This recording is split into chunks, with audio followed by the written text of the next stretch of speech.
Bom, então, eu quero já, no meu relógio, que são 10 horas em ponto, eu quero já agradecer a todos que estão entrando, nossos convidados, sejam bem-vindos, é um prazer tê-los aqui. Hoje, na nossa ESA Live, nós estamos recebendo o nosso colega e amigo, Dr. Florisvaldo. Quero já antecipar meus agradecimentos em nome da Escola Superior da Advocacia de Goiás, em nome do Dr. Rafael Lara. Meu muito obrigado pela sua gentileza. Eu sei que você é muito ocupado, mas é um tema muito importante, é um tema que a gente conversa muito com os nossos colegas e sempre há os questionamentos. E eu não poderia deixar de lhe convidar, porque eu sei que nesse momento que nós estamos vivendo de excepcionalidade, esse assunto ele é de extrema relevância para todas as áreas, não só na área jurídica, mas também na área econômica, para a sociedade em geral. E o tema eu já coloquei aí para vocês que estão chegando, direito bancário contemporâneo e as relações em tempos de pandemia. Então, doutor Florisvaldo, mais uma vez, muito obrigado pela presença, e eu passo a palavra para você fazer os seus cumprimentos iniciais. Bom, obrigado, bom dia, doutor Rildo Mourão, um grande amigo. Agradeço a oportunidade, ao doutor Rafael Lara, também diretor da ESA, a doutora Luciana, a todos os colegas que estão entrando aí, a Comissão de Direito Bancário, e em especial o doutor Lúcio Flávio, nosso presidente, que confiou essa missão de estar à frente dessa seleta comissão. Muito obrigado. Bom, então antes da gente começar especificamente o nosso assunto, eu quero fazer uma leitura aqui do currículo do Dr. Florisvaldo. É advogado, militante, inclusive, nesta área, empresarial, bancário, tributário, é pós-graduado em Direito Civil e Processo Civil pela Unicamps, é pós-graduado também em Direito Tributário e Empresarial pelo IGD, está fazendo uma pós-graduação MBA e agronegócio pela FGV e é também nosso presidente da Comissão de Direito Bancário da UAB Goiás. Então, é a pessoa preparada para que nós possamos assim, aproveitar essa manhã aí, entre 10 e 11 horas, de um tema que eu acho que nós vamos sair mais ricos de conhecimento e é um tema que eu acho que envolve todos nós.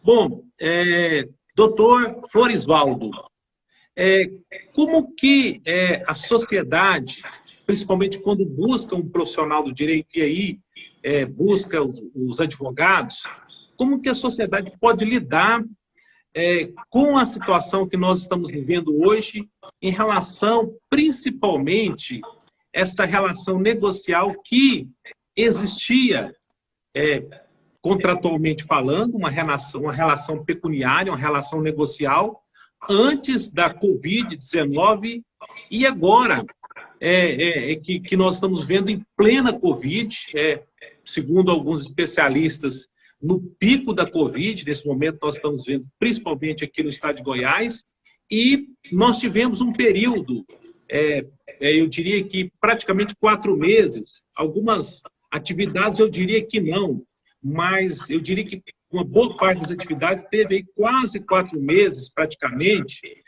sem ter relação negocial com seus clientes. Aí eu posso citar academias, profissionais autônomos em algumas áreas, por exemplo, os bares, restaurantes, e de alguma forma tenham esse vínculo com o empregado, tem um vínculo com as instituições financeiras, tem um vínculo com os fornecedores de matérias-primas ou de alguns produtos e estão vivendo nesse dilema de, em alguns casos, de escolher ou vai pagar o aluguel, ou vai pagar o empréstimo bancário, ou vai pagar os salários dos empregados.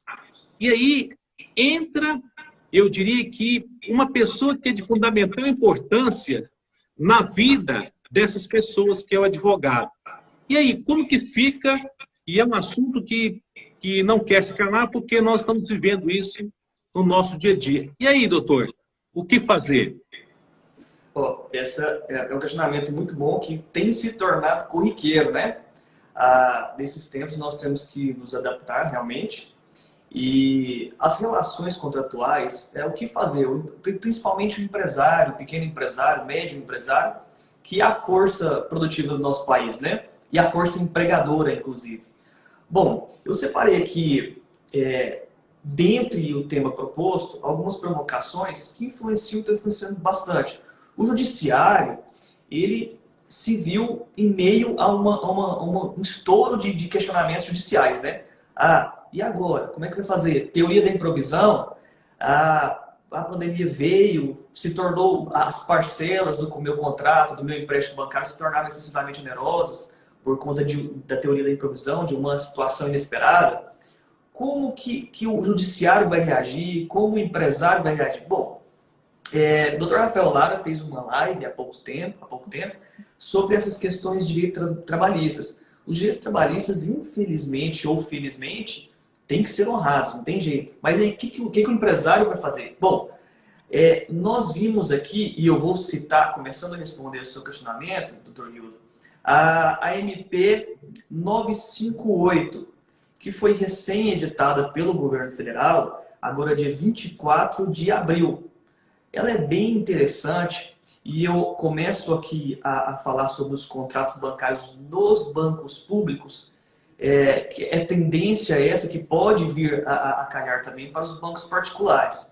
A MP, ela suspende até o dia 30 de setembro, ficam dispensadas algumas exigências para contratos, renegociação, incentivos, principalmente na área do banco do direito rural, né? Que tem aquelas empresários em Goiás é muito forte o direito do agronegócio, ficam suspensas algumas exigibilidades, tais como o pagamento do ITR, né, para conseguir crédito rural, a consulta prévia no CADIM, que é o Cadastro de Informação de Créditos Não Quitados do Serviço Público Federal. Também ficam autorizadas a negociação, os empréstimos, a renegociação de dívidas de contratos com pessoas jurídicas que têm débito com o fundo de garantia, né? Então, assim, a desnecessidade de algumas burocracias facilitou bastante o empresário, tanto o rural quanto o empresário pequeno, a média empresa. Ao que pertine o consumidor em geral, também tem dívidas bancárias. Bom, os bancos, eles têm, a gente tem notado que tem tomado medidas preventivas, suspendendo algumas dívidas, renegociando outras. Então, nesse sentido, nesse cenário, nós temos visto que, conforme o presidente do STJ, Dr. Noronha, citou, ele comentou em alguma entrevista o seguinte: olha, a teoria da improvisão, a revisão contratual judicializada não é a solução para todos os males que nós estamos vivendo. Então, diante desse cenário caótico que nós estamos vivendo, ele colocou a seguinte questão: para os magistrados ponderarem as liminares, os pedidos de tutela antecipada e urgência, conforme o caso concreto, e também a questão da mediação, arbitragem prévias, né? Então, o que nós temos visto, Dr. Hildo, é que os bancos têm sido recepcionados, porque se a inadimplência aumentar bastante, influencia em todo o sistema monetário, em todo o sistema financeiro, e quem vai pagar essa conta? O banco não vai pagar. Quem vai pagar vai ser o consumidor final. Então, diante dessas medidas aí, dessa situação, nós temos visto que inclusive, uma curiosidade, eu vi que nós batemos recordes de edição de medidas provisórias em 20 anos. Nunca tivemos tantas medidas provisórias editadas em um período curto de tempo. Então, diante dessas situações, eu vejo que o poder público tem se manifestado, os legisladores têm se proposto a editar projetos de lei, mandar para a Câmara dos Deputados. Então, tem sido, assim, os poderes estão funcionando. Essa que é a questão. Em síntese, é isso. Doutor Floresvaldo, você fez uma colocação muito interessante, eu acho que muito relevante, porque é exatamente um assunto que ontem eu, comentando com um colega advogado a respeito dessa live, e ele me fez uma pergunta que eu falei, olha, eu não vou te responder porque tem uma pessoa mais preparada para te responder, e é exatamente sobre as dívidas bancárias. Nós sabemos que muitos reconhecem a dívida, mas nesse momento não conseguem pagar. E você disse muito bem, há essa medida provisória que prorroga, suspende temporariamente. Mas nós sabemos que, em alguns casos, ou talvez em boa parte dos casos, não vai ser possível cumprir essa obrigação mesmo com a suspensão. Porém, esse contrato você colocou aí, de alguma forma, uma onerosidade excessiva, talvez uma abusividade, uma cláusula leonina, que essa pessoa pode, inclusive, reduzir as parcelas. Não só suspender, como reduzir essas parcelas. E aí eu diria que nos créditos direto ao consumidor, nos financiamentos habitacionais, nos financiamentos de veículos, de carros em geral, nos empréstimos bancários, né? Nesse capital de giro para as pequenas, médias e grandes empresas. E você fez uma colocação também que é muito relevante, que é em relação ao Poder Judiciário, que nós sabemos que, apesar de termos legalmente a previsão da celeridade processual, há um acúmulo de processos e nem sempre esses processos são julgados da forma que nós queremos que fosse. Não só os clientes, mas também nós advogados. E aí a pergunta que eu lhe faço é o que fazer? Como atender a essa demanda do cliente que busca talvez, a última alternativa para se manter no mercado, seja ele um profissional liberal, seja ele um pequeno empresário, um pequeno empreendedor, ou também um médio empresário, ou até mesmo um grande empresário. Qual é a alternativa que o advogado pode dar para essa pessoa que busca, eu diria, se manter no mercado de trabalho e continuar aí a sua atividade? Leandro, essa questão é muito interessante mesmo. Porque o que acontece? Chega a um ponto que mesmo suspendendo, realmente há empresas, e eu conheço, tenho amigos empresários e amigos que estão contratados. Bom, chega um momento que é o seguinte, o subsídio do governo federal acabou. O caixa da minha empresa, que eu tinha para 6 meses, e nós estamos no 7º mês do ano, acabou. O que eu faço agora? Bom, questão complicada.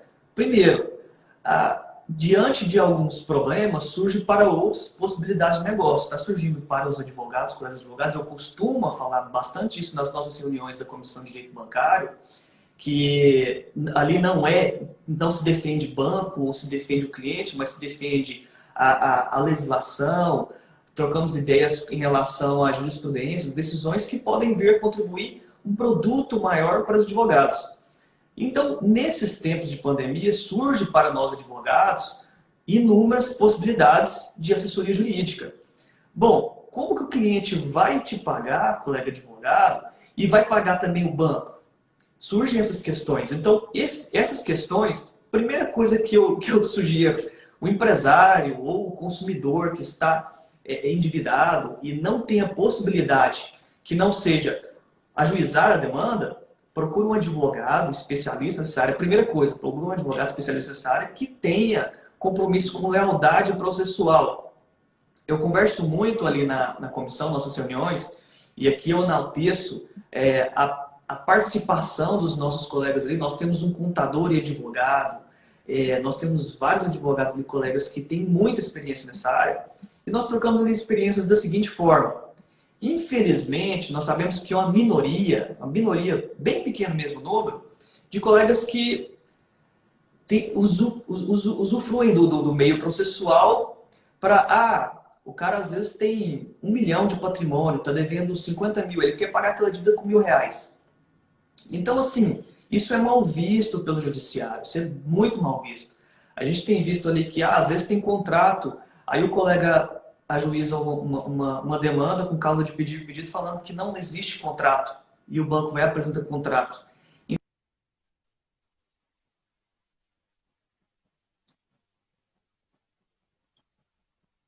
Houve uma pequena queda do nosso sinal de internet. Isso tem sido corriqueiro nesses momentos, mas dentro de alguns instantes nós retornamos. Retornamos? Tá. Houve uma pequena queda, eu já interferi aqui. Pode continuar, doutor. Tá ok. Então, o que a pessoa, o empresário ou o consumidor deve fazer? Procurar um profissional habilitado, que tenha um mínimo de experiência. A gente costuma sempre a debater nas reuniões sobre isso. Ora, o colega recém-formado, às vezes não tem uma...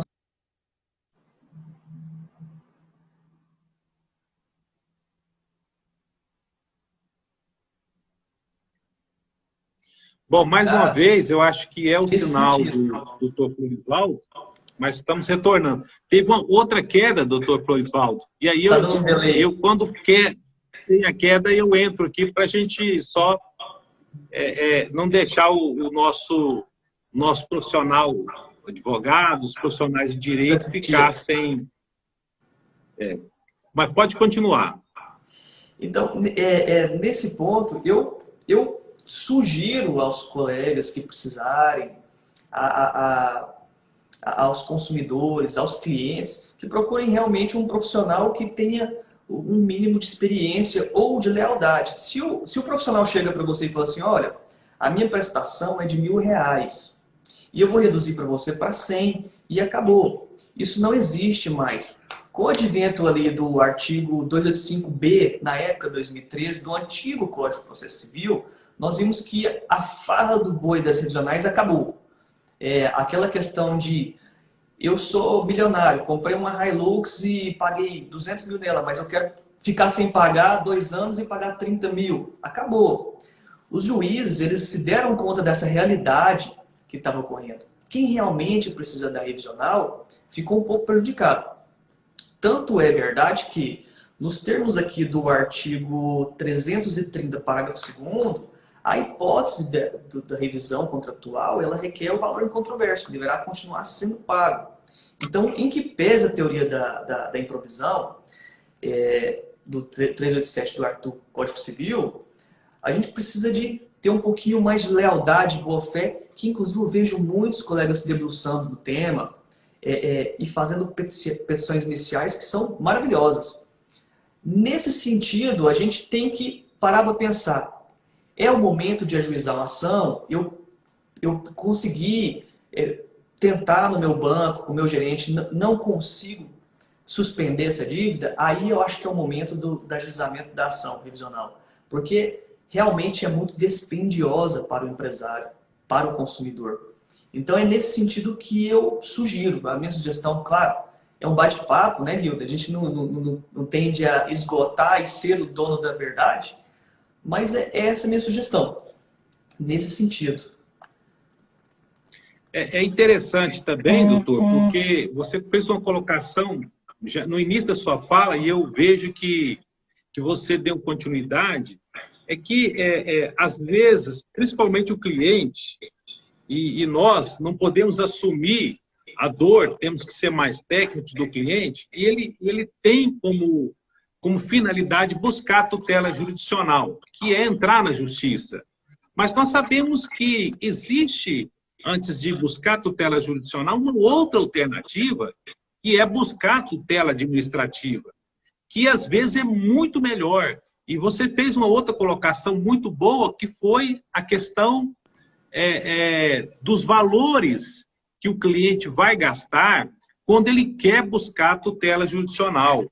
E esses valores que eu estou dizendo não só em relação aos honorários, mas também em relação às custas processuais, que elas influenciam diretamente naquilo que a pessoa vai postular na ação. E aí você tocou também na questão das revisionais, que no passado as revisionais eram, vamos dizer assim, já foi a coqueluche do momento, foi aquele auge, né, em que as pessoas buscavam e conseguiam inicialmente uma liminar e depois depositavam paulatinamente ou sucessivamente as parcelas, e lá no final do contrato, em muitos casos, ele já tinha até pago o que ele se prontificou a pagar, ou às vezes até tinha uma restituição. Mas isso é passado, a realidade de hoje é outra. E aí eu diria que você tocou num ponto importante, que é sempre buscar a tutela administrativa. O que você tem a dizer, isso para nós, dos profissionais do direito, em relação a buscar a tutela administrativa, que é também um mecanismo de solucionar aquela lide de forma bem mais rápida ou bem mais célere. Certo. Como eu disse, e até eu quero frisar isso.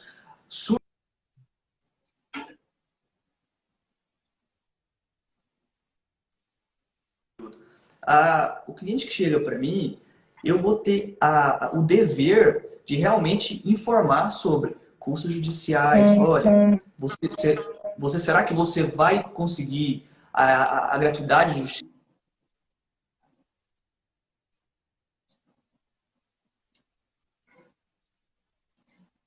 A respeito da gratuidade, que nem sempre o cliente vai conquistar, porque ele tem que cumprir alguns requisitos do artigo 97 do CPC.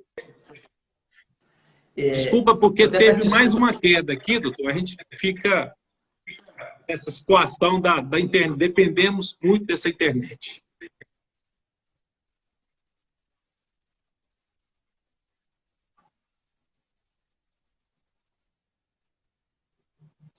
Me parece que é a internet do doutor Florisvaldo, porque a minha aqui, pelo menos, está normal. E aí, nós estamos num horário que o uso da internet é muito grande. Eu peço Está me ouvindo, doutor? Eu acho que é meu sinal, isso, voltou. Exatamente. Nesse sentido aí, eu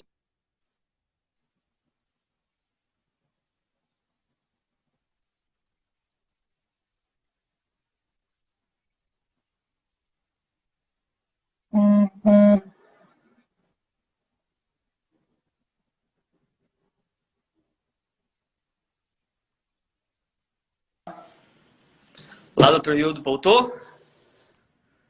Voltou, retornou. Certo, eu mudei um pouquinho de local aqui, vamos ver se melhora. Melhorou bastante. Nesse sentido das novidades... Bacana.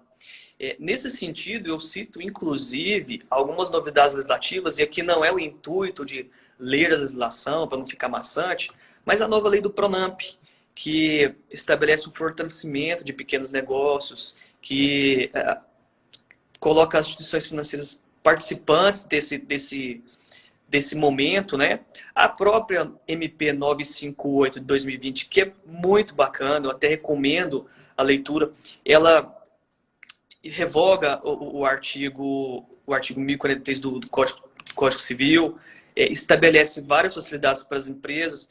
Então, como eu disse, né, doutor Hildo, aquela questão de se, em última análise, for o caso de ajuizar, ajuize com um profissional que tenha uma experiência, né, habilitado para isso. Agora, tem várias esferas administrativas, como a gente conversa realmente. Como é que eu vou enfrentar esse problema? O advogado, dotado de conhecimento das novidades, ele pode muito bem orientar o cliente da melhor forma e menos onerosa de fazê-lo. Porque, venhamos e convenhamos, muita gente não está no período de eu vou pagar honorário, pagar custo judicial e vou esperar. Porque fato é verdade, inclusive uma campanha da nossa OAB, Seccional Goiás, é no sentido de que calma com o seu advogado, tenha calma, cliente, com o seu advogado, porque ninguém está sabendo muita coisa o que vai acontecer. Nem mesmo o judiciário está sabendo como se posicionar diante de algumas relações. Eu cito aqui, inclusive, uma conversa ontem com o Dr. Bruno Curado, nossa comissão, a questão de enfrentar 99, que vem se pacificando aí, que tem se pacificado, que até em 2013 ali tinha alguma divergência, que as questões dos contratos modulados em dólar. A alta do dólar repentina, para equilibrar, aí dividiu o lucro em 50%, credor e devedor. E o próprio presidente, Dr. Noronha, do STJ, se posicionou a isso. Falou assim, olha, eu não sei como o STJ vai se posicionar agora com a nova alta do dólar, que subiu aí mais de R$1, chegou a quase R$6. Então, nesse sentido, na minha opinião, a profissional é realmente se orientar com um colega advogado, e tentar o meio não judicial. Porque ali fica mais barato, o colega vai conseguir intervir, orientar, mas se não for o caso, ninguém sabe, ninguém tem uma receita de bolo. Doutor, a minha causa ganha, eu ganho? Ninguém sabe. Nem os juízes. Essa questão é muito também debatida entre nós, você falar essa causa ganha, né? Mas, doutor, dois pontos interessantes que você também mencionou e eu gostaria de abordar. Primeiro que você, no início da sua fala, você falou assim, olha, bancos públicos e bancos privados. Nós sabemos que os bancos públicos, porque as decisões dos bancos públicos, aí eu cito aí uma empresa pública, Caixa Econômica Federal, por exemplo, entre outros aí, elas tomam decisões baseadas em lei.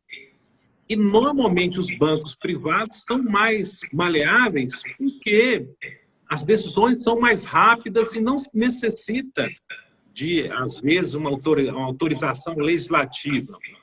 E aí, eu acho que eu entendo, eu tenho quase certeza, se eu estiver errado, você me corrige aí, que é quase que unânime. Eu diria que é unânime, mas para não causar polêmica, eu vou dizer que é quase unânime, que os bancos públicos têm uma burocracia exacerbada, eu diria exagerada, e às vezes dificulta. Como lidar com essa situação? Porque nós sabemos que os bancos privados, a gente consegue tem uma facilidade maior de entabular a negociação e às vezes concluir em um prazo até bem mais rápido. Já nos bancos públicos, a burocracia é grande, às vezes nem consegue. Essa é a primeira abordagem.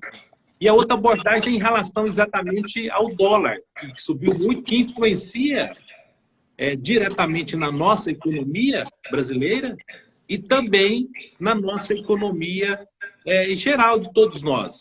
Quero só fazer um cumprimento ao professor Elmar, o advogado lá de Anápolis, meu amigo particular, fazer um cumprimento também à doutora Luciana Lara, a nossa diretora da ESA, que acabou de adentrar aqui na nossa live. Então, são esses dois questionamentos que eu gostaria de ouvi-lo, até porque o nosso Código Civil tem um artigo lá que proíbe essas relações negociais em dólar, e que nós sabemos que nós vivemos um país de terceiro mundo e isso é perfeitamente possível ocorrer essa oscilação. Aliás, essa oscilação ela ocorre muito porque há uma certa instabilidade na nossa economia, às vezes até instabilidade governamental. Isso, é bastante interessante essa questão. Vou começar primeiro da questão dos contratos fixados em dólar. Esses contratos eles são específicos, autorizados por lei e por convenções internacionais, né? Que é a questão de contrato de soja internacional, de exportação, de importação. Aí, nesses casos específicos, que são autorizados, realmente, conforme o Dr. Hildo falou, há uma proibição da fixação e indexação em dólar. Como a gente iniciou a fala, até falei assim, não é possível esgotar o tema, né, Dr. Hildo? Porque contratos bancários tem de agronegócio, tem de financiamento, cartão de crédito, tem várias modalidades de produtos dos bancos. essa questão é uma questão curiosa. Como o judiciário vai enfrentar essa questão novamente? Será que vai remontar aquela jurisprudência já pacificada? Ou será que vamos ter novos entendimentos? Eu acredito que nós vamos ter novos entendimentos para tudo quanto é lado.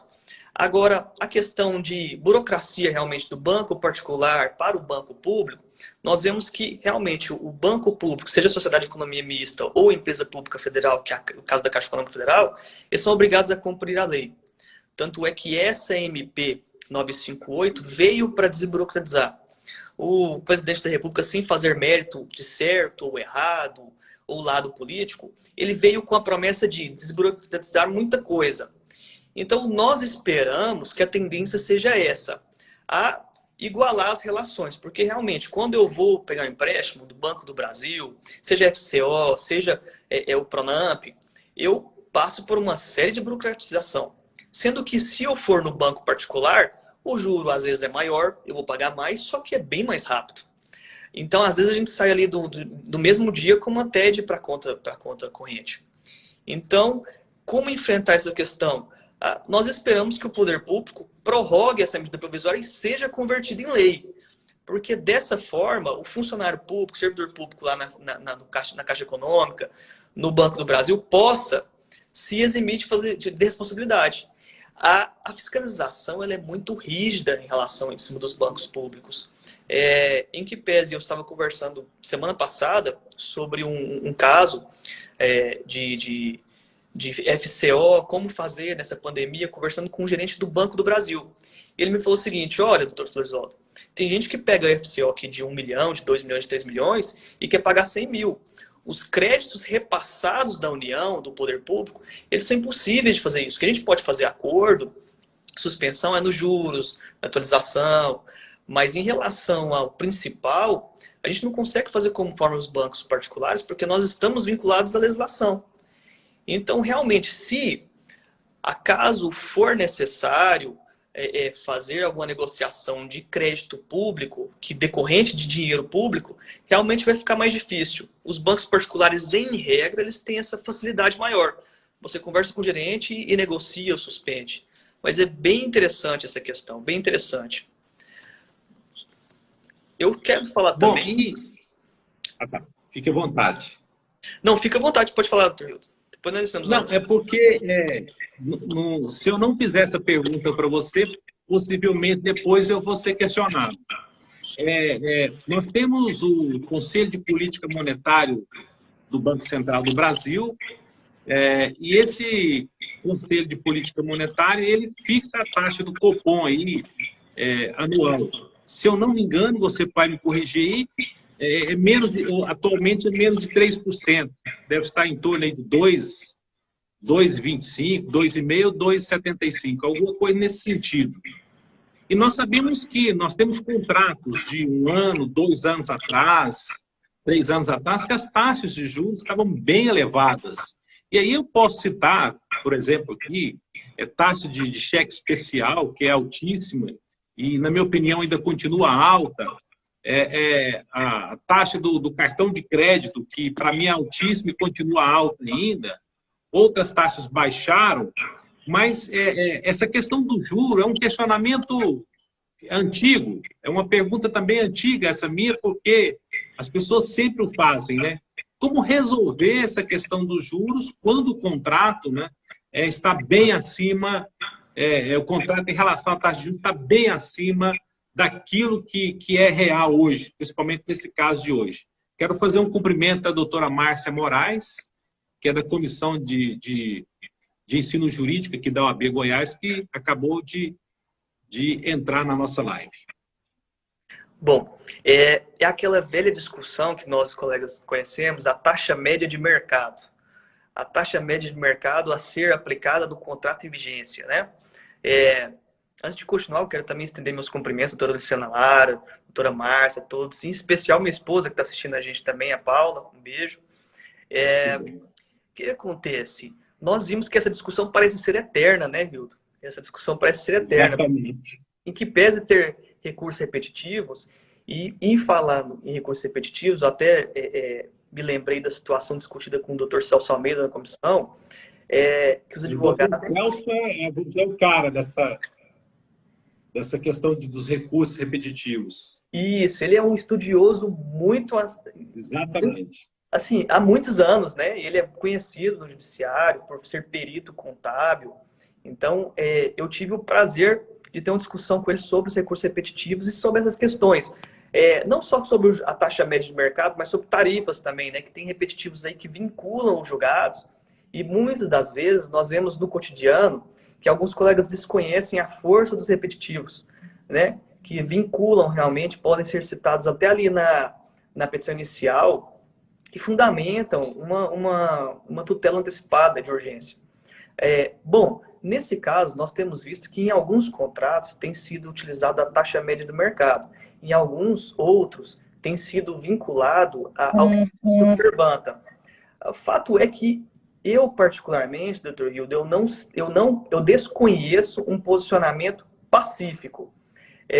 Infelizmente, a gente tem, conforme diz o outro, jurisprudência, precedente para tudo quanto é lado. Para o lado do consumidor, para o lado do banco.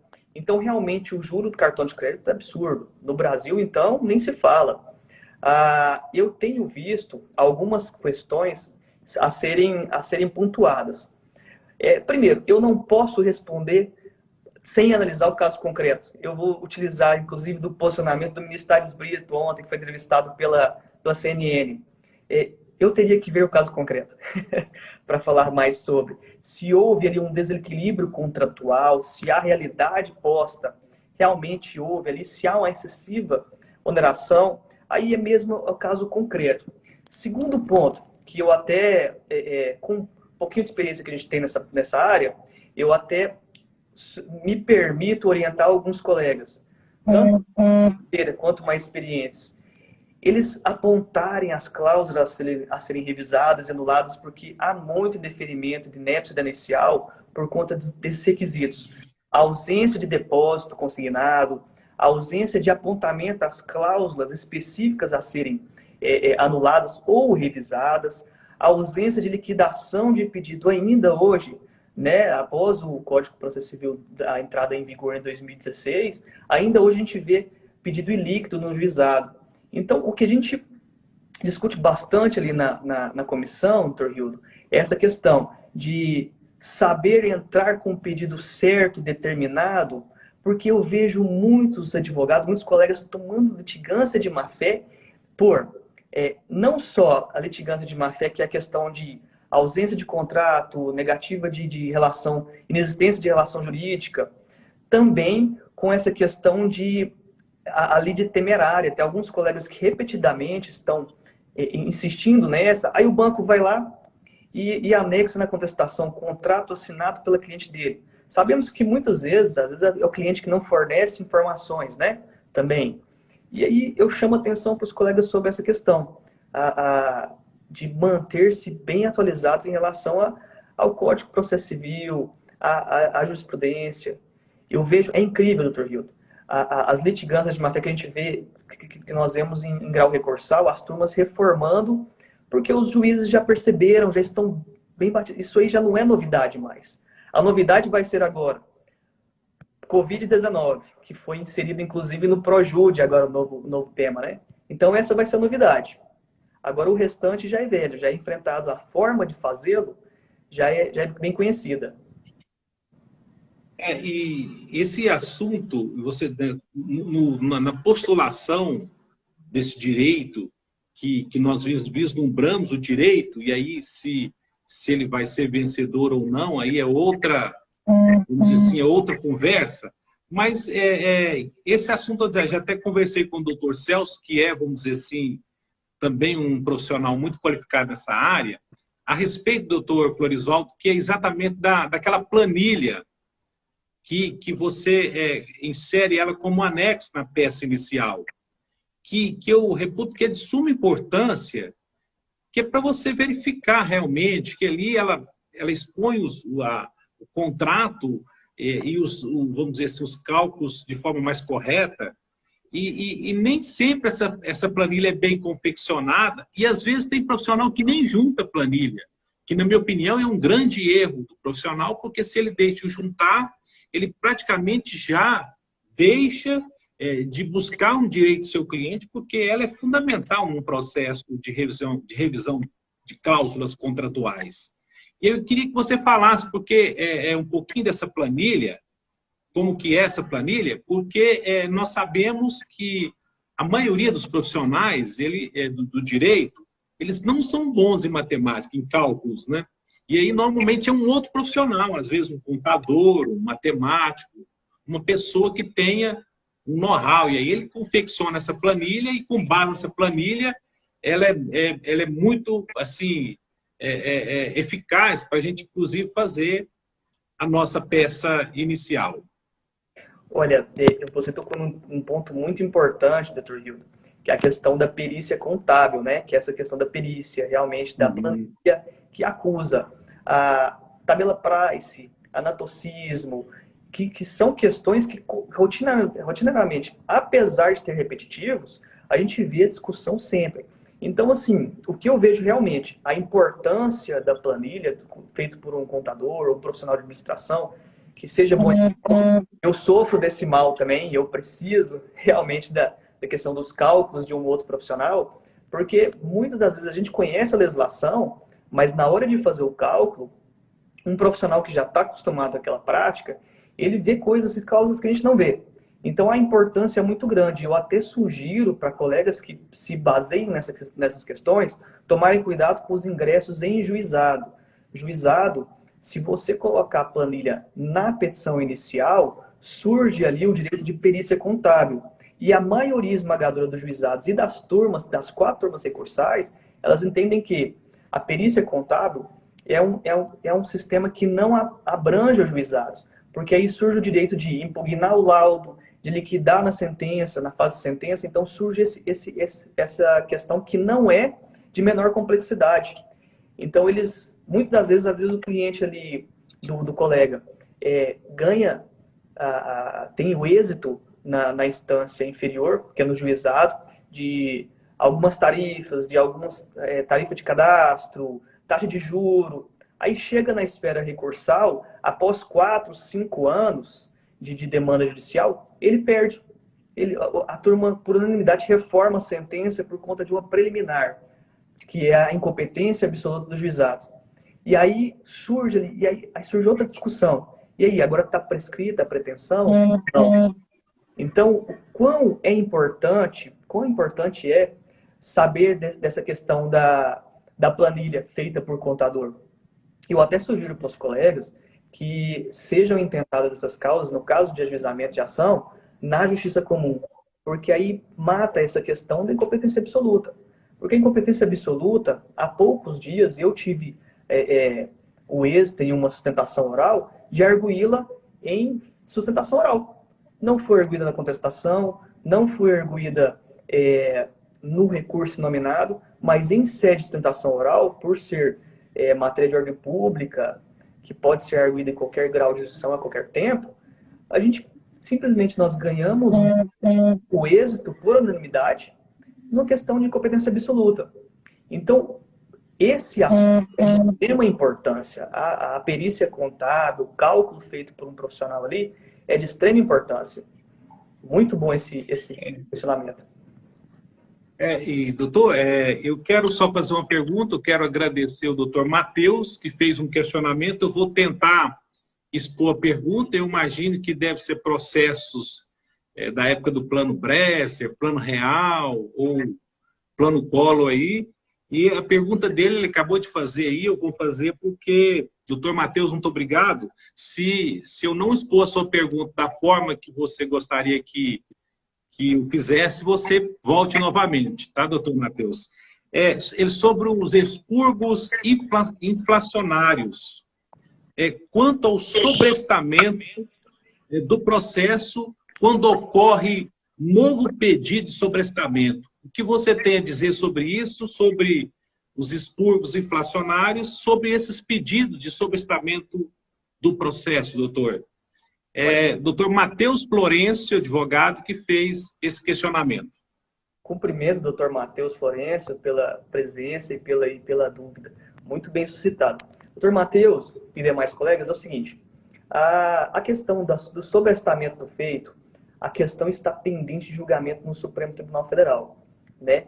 E nós sabemos que, recentemente, tiveram alguns movimentos dos bancos em fazer acordo e pagar com o deságio essa questão, que é plano Collor, 1 e 2, plano Bresser, né? E por aí vai. Exatamente. É mais ou menos 1 milhão de processos, se eu não me engano. Muita coisa. É um impacto financeiro muito grande. E o STF tem se furtado de enfrentar essa questão, porque o que acontece? É um impacto financeiro de bilhões de reais na economia. E nós sabemos que, em que pese estar errado ou estarem certos os bancos e terem que pagar ou não, o certo é que eles vão ter que pagar alguma coisa, né? Então, a questão sobre... Mas, se eu não me engano, doutor, chega até 70% e o advogado tem que concordar com esse deságio, né? Se eu não estou enganado. Tem que concordar. Então, eu vejo, eu tenho parentes meus que têm ações do plano Collor. O que eu falo? Na prática, quer receber agora? É deságio, não tem jeito. Quer receber depois? A poupança, que pode ser que seu neto, seu bisneto receba. Infelizmente, assim, eu creio que esse tema não vai ser enfrentado tão logo pelo STF. E, inclusive, o STJ já determinou, o sobrestamento já passou do prazo. E aí, enfrenta a questão, porque senão nós vamos enfrentar. Então, ficou nesse meio tempo aí, nesse limbo. Eu confesso que esse ano, Dr. Hildo, Dr. Matheus Florencio, eu confesso que não me debrucei ao tema. Nesse ano a gente não voltou a enfrentar esses temas. E eu não sei, posso estar enganado, posso estar equivocado, quanto à atualização de janeiro de 2019 para cá. Mas até dezembro era essa a situação. Então, quem tem processos e clientes que ficam aí, às vezes todo mês ligando, doutor, meu processo vai sair, aí eu vou receber, não, e às vezes até pensando que o advogado recebeu, que acontece, realmente... Acontece. Tá um problema. Tá um problema. Então, assim, não sei quando o STF vai enfrentar essa questão. Normalmente eles fazem o sobrestamento aí, faz um despachozinho lá de 2, 3 linhas, sobresta por 2 anos e vai prorrogando, aguardando a decisão do STF, que eu imagino que não vai sair, porque o STF, inclusive, se eu não estou enganado, ele já até homologou esses acordos, né? E aí tem que aguardar os bancos firmarem esses acordos com os advogados. Tem um programa que foi criado, que você preenche um formulário, envia, depende de uma análise, e tem aquele deságio. O cliente tem que concordar também, não é só advogado, tem que preencher os dados, inclusive informações de conta bancária. É um pouco burocrático, mas essa questão que o doutor Matheus mencionou é muito interessante, porque realmente eu já ouvi alguns casos, alguns relatos, na verdade, há uma prorrogação exagerada, porque nesses casos, quando não ocorre o acordo, na minha opinião, tem que ocorrer a decisão. E isso nem tem acontecido porque ocorre esses despachos de aguardar o posicionamento do STF, que, na minha opinião, não vai ocorrer em razão de que ele vai aguardar esse prazo aí de negociação que pode perdurar aí por muitos e muitos anos. Na minha opinião, pode chegar até 10 anos. E aí, normalmente, esses processos ficam sendo sobrestados e não são julgados. Infelizmente. Não sei se é isso que o doutor Matheus perguntou, mas se por acaso não foi, que ele retorne novamente aqui, que a gente refaz a pergunta. Bom, doutor, um outro esclarecimento que eu acho interessante, você já até mencionou, quando o profissional vai buscar a tutela jurisdicional, é claro que em alguns casos ele pode buscar o juizado especial baseado na Lei 9.099. E aí, a base de tudo, ou o fundamento, é o não pagamento das custas processuais, pelo menos a nível de primeira instância ali, e também a questão da celeridade. Porém, tem uma limitação, que é a questão da quantidade, do valor da ação, que não pode ultrapassar 40 salários mínimos. E aí eu queria que você abordasse exatamente isso, né? quais os tipos de ações bancárias que podem ser propostas no juizado especial civil e quais aquelas que não devem ser propostas e, no caso, tem que buscar a tutela jurisdicional e aí a gente sabe que vai ser uma luta árdua, né? Porque não vai ser muito rápido, vamos dizer assim. Isso. Bom, os juizados cíveis, pela Lei 9.099, eles são regidos pelo princípio da celeridade e da simplicidade, né? Então, não sou eu quem digo isso, quem diz são as turmas recursais de entendimentos. Eu gostaria até que fossem expandidos as causas aceitas nos juizados cíveis, porque a gente tem uma maior celeridade, tanto para o advogado de banco, como o advogado que advoga adverso aos bancos, é muito melhor, tem mais produto para a gente trabalhar, né? Tem mais trabalho ali. Mas fato é que perícia contábil não é de alta complexidade, não tem tanta complexidade assim. É perfeitamente, inclusive, salvo engano, Cassius Carpinella Bueno, no seu livro de comentários à Lei 9.099, ele critica essa questão. Humberto Teodoro também tem um livro o Alexandre Câmara tem um livro de comentários à Lei 9.099, ao sistema dos juizados especiais cíveis, que ele comenta e critica, porque o juiz do juizado, ele não gosta de julgar algumas questões que precisam de uma perícia contábil, que não é de alta complexidade. Não é que não caiba perícia no juizado. Até poderia caber, não tem essa vedação, mas eles entenderam e pacificou o entendimento de que é de maior complexidade a causa, então eu me declaro incompetente. Eu acho que não haveria nenhuma dificuldade, doutor Rido, de um juiz determinar a perícia contábil, nomear contador, e faria ali e resolvia a questão ali. Bom, fato é que, na prática, a gente sabe que não é assim. Até gostaríamos, mas enquanto não muda, por hora o entendimento pacificado nos juizados cíveis de Goiânia, de Goiás e nas turmas, é que não cabe perícia contábil em juizado, por ser de alta complexidade, maior complexidade. Então, o que eu sugeriria para os colegas? As demandas que surgem. Questão de tarifa, de repetitivo do STJ, que está ali pacificado.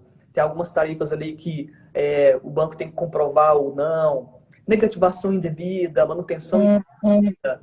Questão de tarifas ou de taxas cobradas ali nas faturas dos cartões de crédito que podem ser discutidas ou não, se contratadas, devidas ou não. Questões contratuais, questões mais pontuais.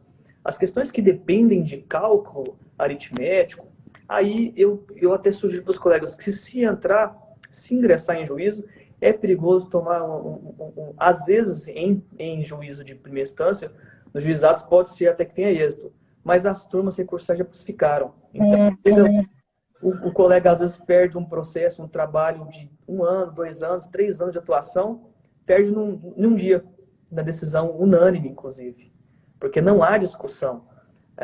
Outras coisas, questões que têm contrato. Questionar mais os clientes. Você não assinou o contrato?